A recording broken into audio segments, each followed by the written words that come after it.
जय हिंद दोस्तों। चलिए आज आप सबको हम 50 ऑब्जेक्टिव करवा स्टार्ट करते हैं। इससे पहले आप सबको गणतंत्र दिवस की हार्दिक शुभकामनाएं दोस्तों। आज गणतंत्र दिवस है और आप सबको इस गणतंत्र दिवस की बहुत बहुत। चलिए आप मेरा क्वेश्चन स्टार्ट करते हैं।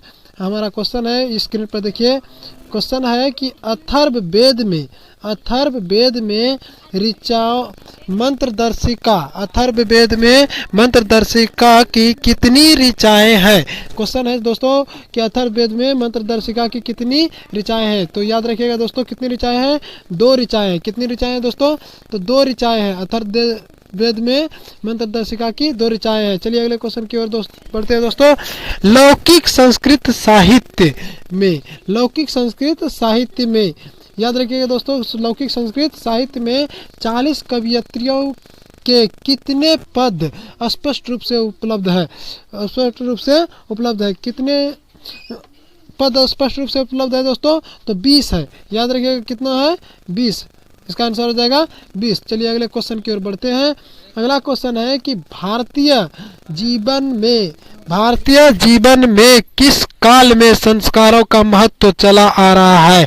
तो भारतीय जीवन में किस काल से संस्कारों का महत्व चला आ रहा है। तो ये क्वेश्चन का आंसर हो जाएगा क्या दोस्तों? तो इस क्वेश्चन का आंसर हो जाएगा आधुनिक काल से। किस काल से? आधुनिक काल से ही संस्कारों का महत्व चला आ रहा है।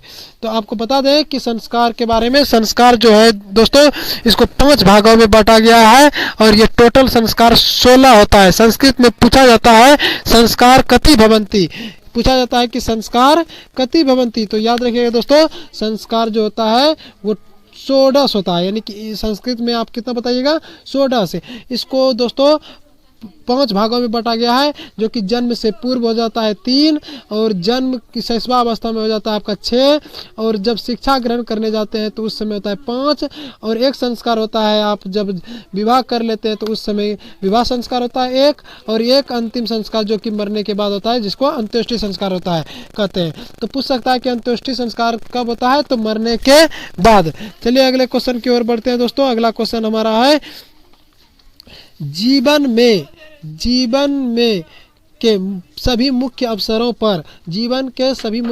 पर किनका आशीर्वाद उपेक्षित है। तो ये भी किस चैप्टर से है? संस्कार चैप्टर से है। भारतीय संस्कार चैप्टर से लिया गया क्वेश्चन है।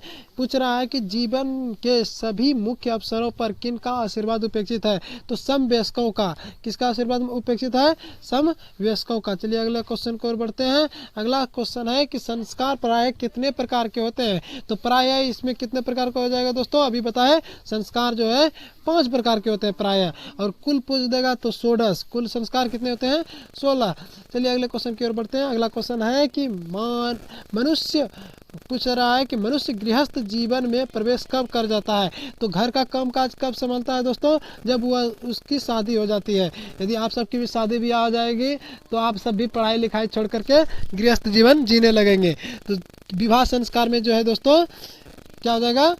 गृहस्थ जीवन को अपना लेता है। चलिए अगले क्वेश्चन की ओर बढ़ते हैं दोस्तों। अगला क्वेश्चन है कि प्रियवादी पुरुष कैसे होते हैं। तो प्रियवादी पुरुष जो कि दोस्तों एकदम प्रिय, अच्छा बोलता हो, सही बोलता हो, सत्य बोलता हो, इस तरह का पुरुष जो है ना बड़ी ही दुर्लभ से मिलता है। यानी कि बहुत कम देखने को मिलता है जो कि प्रिय वचन बोले और प्रिय वचन सुन करके दुखी नहीं हो। ऐसे पुरुष क्या होते हैं दोस्तों? बहुत ही दुर्लभ मिलते हैं देखने को।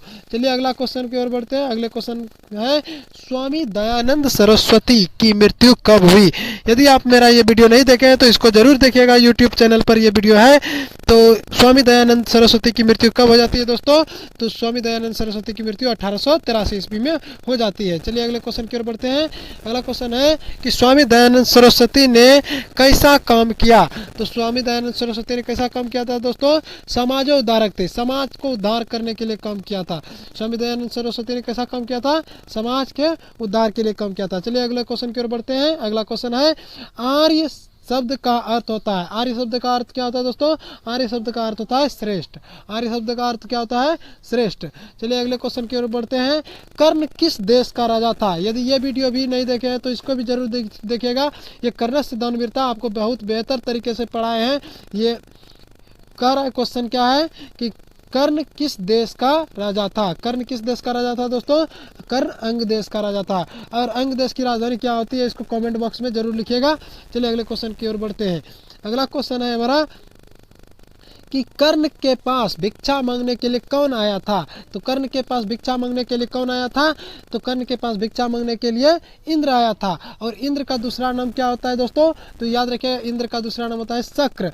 शक्र, यदि इंद्र ऑप्शन में नहीं दे तो इसका शक्र का बताइएगा। और आप ये बताइएगा कि कर्ण किस वेश में भिक्षा मांगने के लिए आया था? तो ये जरूर आप कमेंट बॉक्स में बताइएगा। चलिए अगला क्वेश्चन है कि अपना और पराया की गणना कौन करते हैं दोस्तों? तो नीच बुद्धि वाले लोग, नीच चित्त वाले लोग।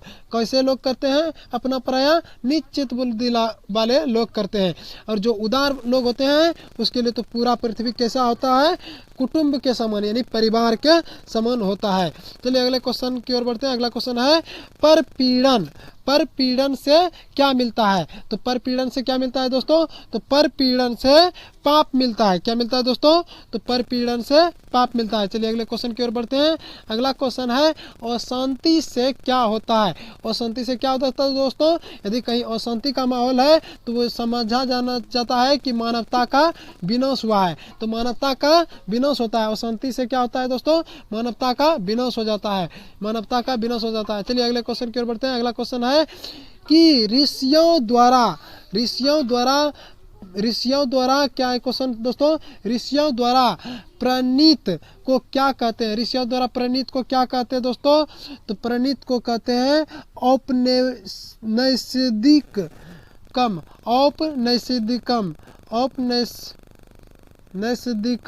क्या कहते हैं दोस्तों? औपनिषदिकम कहते हैं।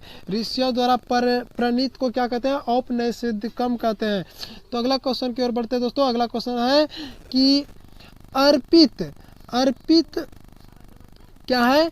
अर्पित विग्रह द्रव्य का भक्षण कौन कर रहा है? अर्पित द्रव्य का भक्षण कौन कर रहा है दोस्तों? तो कौन कर रहा है याद रखिएगा। यहाँ पर जो चढ़ाए गए यानी कि फल प्रसाद थे उसको कौन खा रहा था? तो मूषक। कौन खा रहा था दोस्तों? मूषक। ये भी स्वामी दयानंद सरस्वती से लिया गया है। तो चलिए अगले क्वेश्चन की ओर बढ़ते हैं। अगला क्वेश्चन है कि काल चक्र के कारण कितने वर्ष तक, क्वेश्चन है दोस्तों कि काल चक्र के कारण कितने वर्ष तक मध्यकाल में पटना की स्थिति जर्जर रही? कितने साल तक पटना की स्थिति जर्जर रही थी दोस्तों? तो 200 साल तक। कितने साल तक? 200 साल तक जो है पटना की स्थिति बड़ी जर्जर रही थी दोस्तों। चलिए अगले क्वेश्चन की ओर बढ़ते हैं। अगला क्वेश्चन है कि यह निर्मल मातृभूमि कैसी है? यह निर्मल मातृभूमि कैसी है दोस्तों? तो यह निर्मल मातृभूमि जो है वो कैसी है आप जरूर बताइए। ये वत्सला है। कैसी है? वत्सला है। यह निर्मल मातृभूमि कैसी है? वत्सला है दोस्तों। चलिए अगले क्वेश्चन की ओर बढ़ते हैं। अगला क्वेश्चन है कि शैशवावस्था में कितने संस्कार आते हैं? तो अभी बताए थे कि संस्कार किस अवस्था में कितना आते हैं दोस्तों? शैशवावस्था में कितने संस्कार आते हैं? तो शैशवावस्था में संस्कार की संख्या 6 है। शैशवावस्था में संस्कार की संख्या 6 है। चलिए दोस्तों अगला क्वेश्चन की ओर बढ़ते हैं। अगला क्वेश्चन में है दलितों ने हिंदू समाज के तिरस्कार कर क्या किया? दलितों ने हिंदू समाज का तिरस्कार करके क्या किया था दोस्तों? उसने धर्म परिवर्तन कर लिया।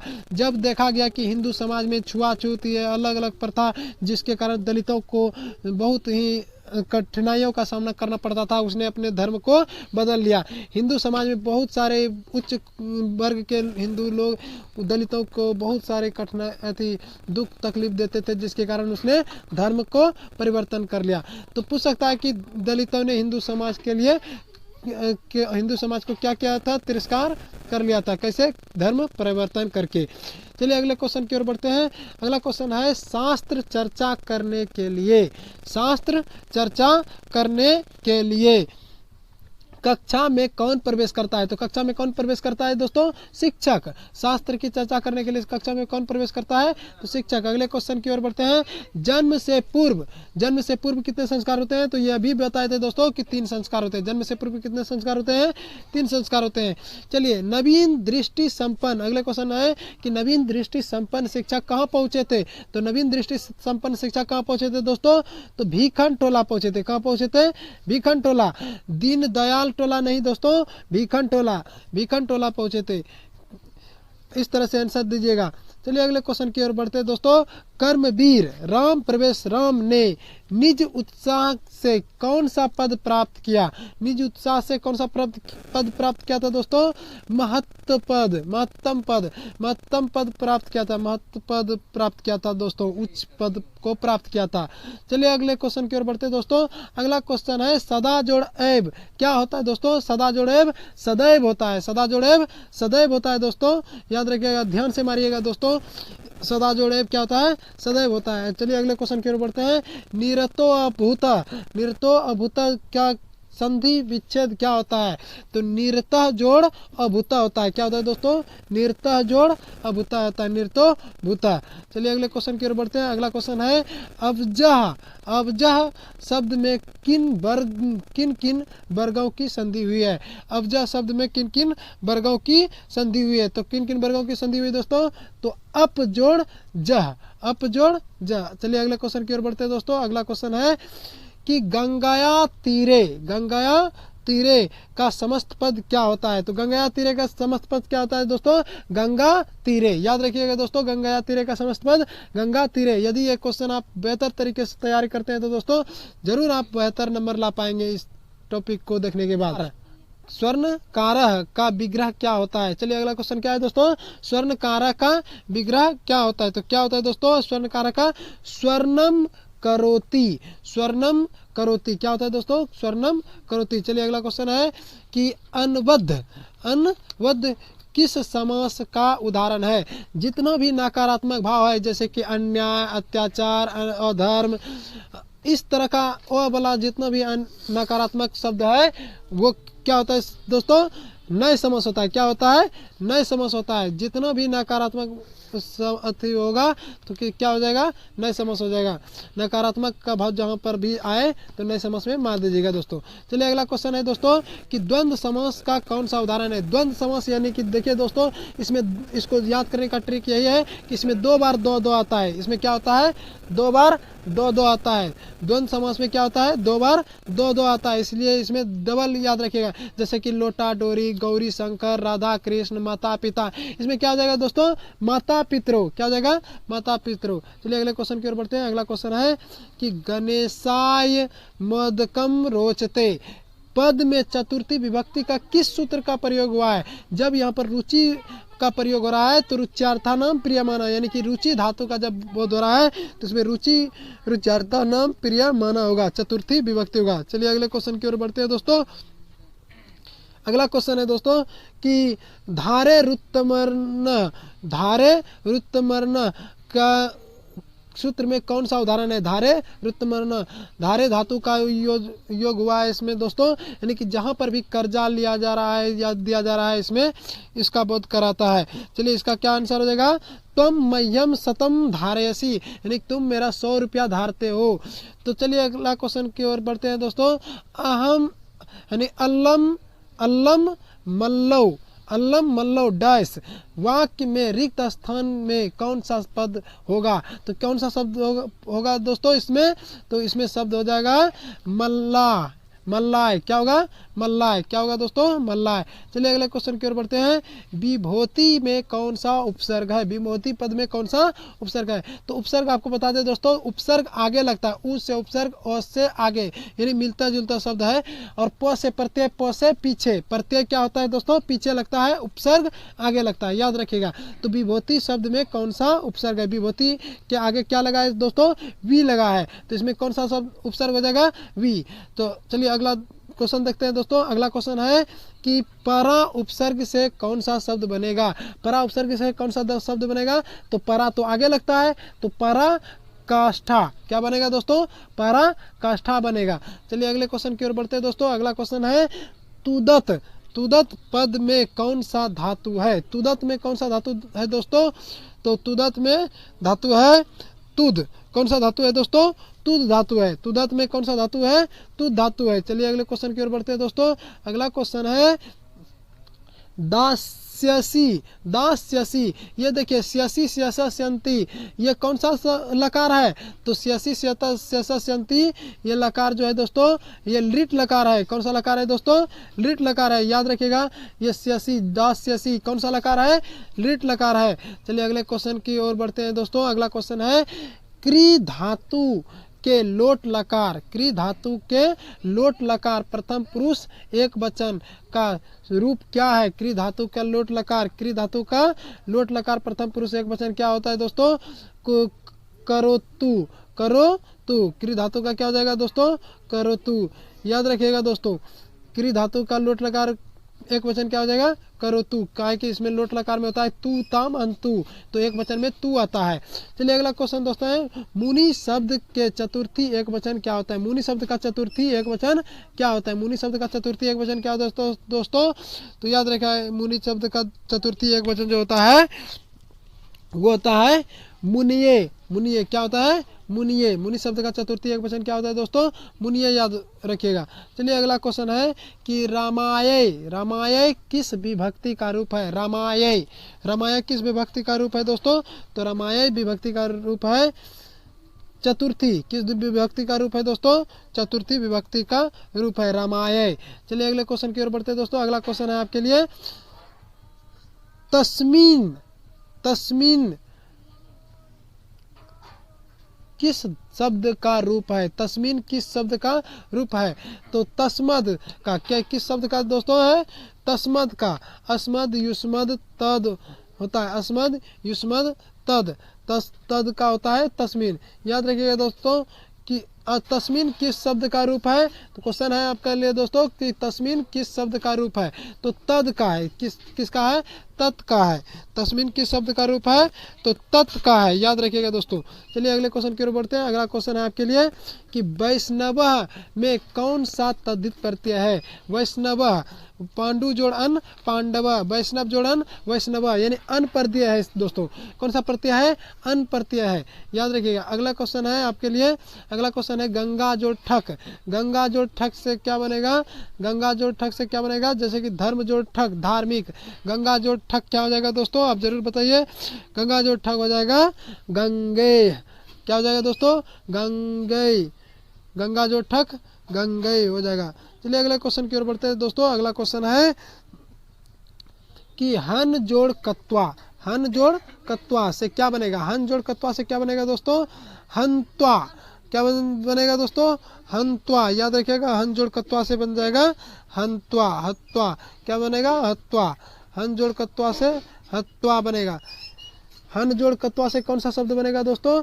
हन जोड़ कत्वा से बनेगा हत्वा। कौन सा शब्द बनेगा? हत्वा। भू जोड़ कत्वा भूत्वा, दा जोड़ कत्वा दत्वा। इस तरह से बनाइएगा शब्द दोस्तों। चलिए अगला क्वेश्चन है दोस्तों कि नमन, नमन में कौन सा प्रत्यय है? नमन में कौन सा प्रत्यय है? नमन में कौन सा प्रत्यय है दोस्तों? तो प्रत्यय तो बोले थे पाछे लगता है, तो इसमें प्रत्यय जो होता है पीछे लगता है। तो नमन में कौन सा प्रत्यय है दोस्तों? तो नमन में प्रत्यय है त्रिच। त्रिच कौन सा प्रत्यय है दोस्तों? त्रिच प्रत्यय है। नमन में कौन सा प्रत्यय है दोस्तों? त्रिच प्रत्यय है। चलिए अगले क्वेश्चन की ओर बढ़ते हैं दोस्तों। नर्तकी में कौन सा स्त्री प्रत्यय है? नर्तकी में कौन सा स्त्री प्रत्यय है? तो बताइएगा दोस्तों, नर्तकी में कौन सा स्त्री प्रत्यय है? तो नर्तकी में आपका स्त्री प्रत्यय हो जाता है डिस। कौन सा प्रत्यय है दोस्तों? डिस। नर्तकी में कौन सा स्त्री प्रत्यय है? तो डिस। याद रखिएगा दोस्तों, नर्तकी में डिस है। अगला क्वेश्चन है दोस्तों कि रज, रज जोड़ सुबुन, रज जोड़ सुबुन प्लस डिस, रज जोड़ सुबुन जोड़ डिस में कौन सा शब्द बनेगा? तो इसमें कौन सा शब्द बनेगा दोस्तों? तो इसमें शब्द बनेगा आपका रजकी। रजकी क्या बनेगा दोस्तों? रजकी। रज जोड़ सुबुन जोड़ डिस से कौन सा शब्द बनेगा? रजकी। चलिए अगला क्वेश्चन आ जाता है दोस्तों कि अनुक्त यानी अप्रधान, अनुक्त कर्ता में कौन सी विभक्ति होती है? अनुक्त में कौन सा विभक्ति दोस्तों? अनुक्त में कौन सी विभक्ति हुई है? तृतीय विभक्ति। अनुक्त में कर्ता में कौन सी विभक्ति हुई है? तृतीय विभक्ति हुई है दोस्तों। इस तरह से आपका ये 50 क्वेश्चन अरे हुआ दोस्तों। आप कमेंट बॉक्स में बताइएगा आप कितना क्वेश्चन का आंसर सही पहले से जानते थे और कितने का आप सही आंसर दिए हैं। चलिए इस को वीडियो आप कैसे लगा, यह वीडियो आपको कैसा लगा, इसको लाइक शेयर और सब्सक्राइब करना ना भूलिएगा दोस्तों।